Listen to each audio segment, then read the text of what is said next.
በኬንያ ታክስን የተቃወሙ ተቃዋሚዎች ዛሬም ቀጥለዋል።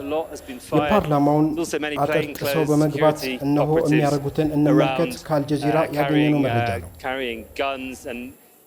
We saw some of them earlier shooting into the crowds, and just a short while ago, let's take the camera around this way, on the street, just over there, just outside Parliament, was the body of a young man who was carrying a Kenyan flag. He had a bullet hole right in the centre of his forehead. His brains were spilled on the pavement, and this is one of a number of people who were also seen with gunshot wounds being carried away from here. Now that followed the demonstrators breaking into Parliament. Just over there you can see still the remains of where the fence was torn open. A police truck, appears to be a military truck, but it's of the type that the police use, is smouldering just outside Parliament over there as well. The demonstrators here are now chanting more. We've got a banner there that says enough is enough, and this is about ostensibly rejecting the finance bill, which is meant to increase taxes. The government says it needs to increase taxes to pay for its budget, to provide services and to keep up with debt repayments, and so this is the second year in a row taxes have been increased. The sentiment among the protesters is that they're not accepting that from a government that's widely seen to be deeply corrupt. Now there's an ambulance coming. I'm going to have to ask the camera operator to step aside. So while you move, Malcolm, while you move to one side, while you move to one side, and let that ambulance get through, and we can see demonstrators coming towards you. Can you just give us the geography of where you are in terms of the Parliament building, the Senate, and the Governor's office? Because we hear that the Senate and the Governor's office are also have been attacked. In what form, we're not quite sure yet. We're not seeing those pictures, but we certainly have seen the pictures from Parliament. Yeah, and Parliament is right behind us. We can turn the camera around and take a look there quickly, just to see how close we are, and we can see that burned out police truck and these holes in the fence. This is where minutes ago we saw a dead body on the pavement. There were protesters right here just an hour or so ago. If we bring the camera back round, we'll see where the police have fought them back using tear gas, using water cannon, and what appears to have been live gunfire, killing apparently at least one people and several others who appear to have been injured with gunshot wounds. Now these demonstrators, some of whom are coming out the church on the left, others coming down the street, being met with tear gas and flashbangs, stun grenades being fired by the police, but it's not deterring them very much. Clearly a lot of built-up anger among these crowds on the streets. And whilst these demonstrations are ostensibly to reject that finance bill, one of the things you hear people cheering more than anything else is that Ruto must go. President William Ruto, who became president 2 years ago after being vice president for 8 years. It comes at a time with an increasing cost of living, and the government's basically asking people to tighten the belt yet again with these further increases in taxes.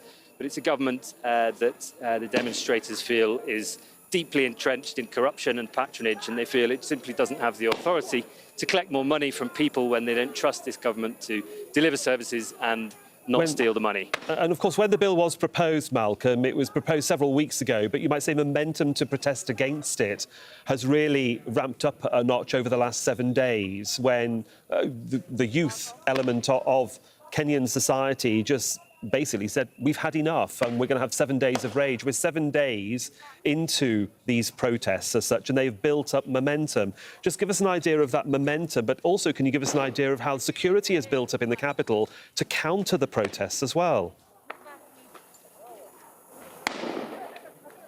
Well, it's escalated rapidly. We were standing right here just 7 days ago when the demonstrators tried to march to Parliament. They called the first demonstration. There's just a couple of hundred that day. They were broken up by police, dispersed using tear gas. And the demonstrators called for a return to the streets on Thursday last week, when the next sitting of Parliament was due to discuss the bill. That protest saw thousands of people in towns and cities across the country, about 20 different towns and cities, and very many people here in Nairobi. Police tried to break up the demonstrations using tear gas and water cannon, and at the end of the day, just after sunset, one or two people were shot dead. We saw video showing plainclothes security operatives running into the crowd, firing guns.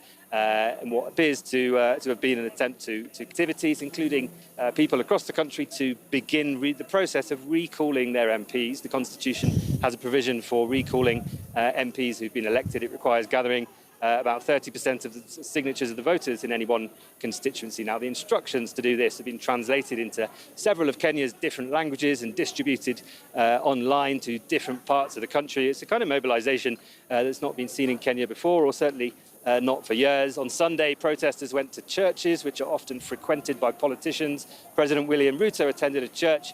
Many members of the congregation weren't allowed inside because the security forces evidently thought it could become overrun with protesters. So protesters chanted outside and booed his convoy. And it does seem that security personnel unimaginable in what many people. It does seem security personnel. Sorry to interrupt there, Malcolm. Obviously, there is a cordon, a security ring and cordon in front of Parliament, so that most probably those security personnel and that armoured truck that's just gone past really don't want those protesters that are further down the street to get anywhere near Parliament. I presume that's the strategy so far.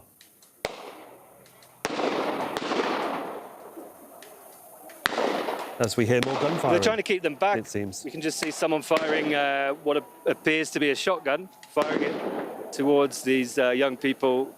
We've seen someone drop down on the street. If we turn the camera to the left, we've seen the demonstrators coming out of the church on the left, holding their hands up, kneeling. And there's an ambulance there just pulled out of the church. Yeah, we'll have to actually get you to describe the pictures, Malcolm. Obviously, we can't show that by in terms of taste and decency, and certainly at time of death. Obviously, horrific situation unfolding where you are. Obviously, by in terms of taste and decency, and certainly at time of death. Obviously, horrific situation unfolding where you are. Obviously, security personnel very heavily armed, Malcolm. Just if you can visually describe what's going on, where those protesters were and where they are right now. Is there a church nearby? You were talking about churches and places of sanctuary for those that might be injured. Yeah, this is all taking place just outside a church. Now, we don't know if the person lying on the ground was injured, unconscious, or dead. Indeed, as you said, we've taken the camera away. But there are people now gathering around that person lying on the floor. And this is just outside, indeed, a church. So since there's a crowd around the person lying on the floor, the camera's moved back in that direction. And just to the left of there, we can see the entrance of a church. Now, this morning, some church leaders said it's one of the many growing forms of expressions of, to varying degrees, support for these protests that have erupted very quickly. It's one of the many growing forms of expressions of, to varying degrees, support for these protests that have erupted very quickly. All really in the last 7 days, with clearly many institutions, churches included, feeling to varying degrees that the people on the street have a point. And this does come after a cost of living crisis that's the cost of living has been going up on and off ever since the global pandemic. Corruption and misspending, or certainly the perception of that's going on, has been a problem in Kenya for generations, but is perceived to have Malcolm, escalated. it has to be said. I'm sorry, I don't really mean to. I don't want to. The current government, the government of President William Ruto. Malcolm, I don't want to interrupt too much because obviously you want to give us background, and that's absolutely crucial at a moment like this. But obviously, we're seeing a lot of photojournalists around you. We're also seeing a lot of noise to the left. We presume protesters. We can see dozens and dozens here around Parliament, but we've seen many more going towards other parts of the city. Now we're seeing police try to break up this very small group of demonstrators who are trying to approach Parliament, swiping at them with batons. We've just seen people firing weapons in the last few minutes. But then, yeah, there are numerous water cannon around. Some have gone down the street. There's another one just parked behind us. And then we saw 2 trucks of men in military uniforms with helmets and Kalashnikovs also driving into the crowd. We don't know if they belong to one of Kenya's paramilitary police units or which part of the security agencies they belong to. And we've also seen scenes of, for example, one of the policemen dressed in this riot gear giving water to a protester a short while ago, and other signs that there are also some expressions of sympathy from the police officers themselves. We've heard protesters chant things like, "We're doing this for you," as well. The rank and file of the police are not highly paid, and those wages go for everyone in Kenya. less far than they did, just 1 or 2 years ago. Everyone's feeling the pinch to varying degrees, and so there's expressions of sympathy from the protesters. እስካሁን አብራችሁን ስለቆያችሁ ያመሰግንን። በቻናላችን የምንለቃቸውን ዜናና መረጃዎች በሰዓቱ እንዲደርሱ ሰብስክራይብ፣ ላይክ እና ሼር ማድረግ እንዳይዘነጉ እያልን ለሀገራችን ሰላምን፣ ለሕዝባችን አንድነትን እየተመኘን ተሰናበትን።